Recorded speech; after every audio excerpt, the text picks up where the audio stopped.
pera ko dito. At gumastos ako ng 200,000 plus para sa kalukuhang ito. Welcome to day 6. Di ko alam na ganito pala ang mangyayari at ganito ka-hassle.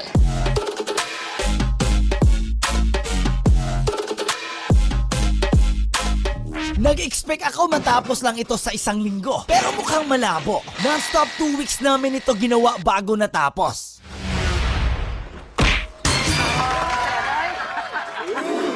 At gaya ng normal na bilyaran, meron itong tapiti at goma. Sa laki nito, pwede rin itong gawing stage at sinihan. At alam nyo ba, pati si Andrea Brillantes, nag-repost ng ating bilyaran sa kanyang TikTok account. Super legit, eto yung patunay. Andrea Brillantes, repost, eto tayo guys. Kung sino ang unang makabalik dito ay mananalo ng 1,000! 1, 2, 3!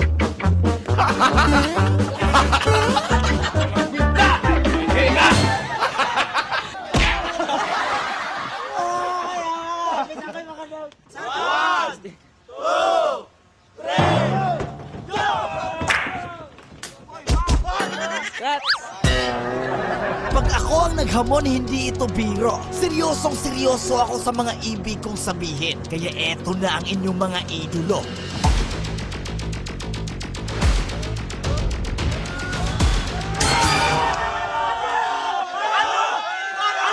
Tirados na!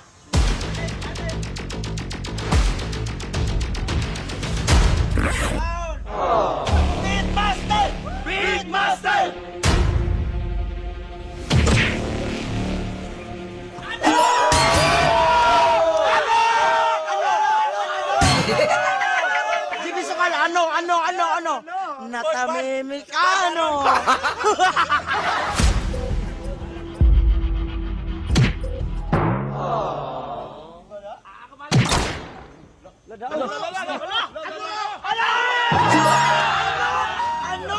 Para lang itong nakakatawa. Pero dito nakasalalay ang 100,000 pesos ni JB Sokal at brand new iPhone. Bilis ko day. Kapoy na ko ba?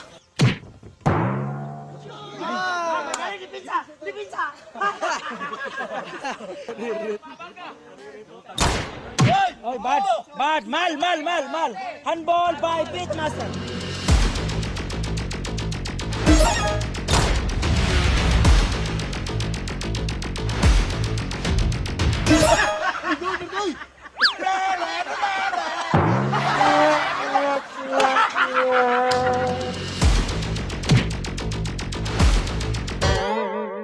As referee, bad yun.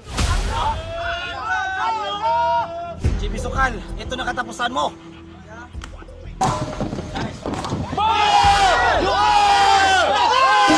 JB Sokal! Ano? Game over na! Talo na! Kahit natalo kita, panalo ka pa rin ng 100,000 at iPhone! Beatmaster, gusto namin ng iPhone! Master, gusto ko rin ng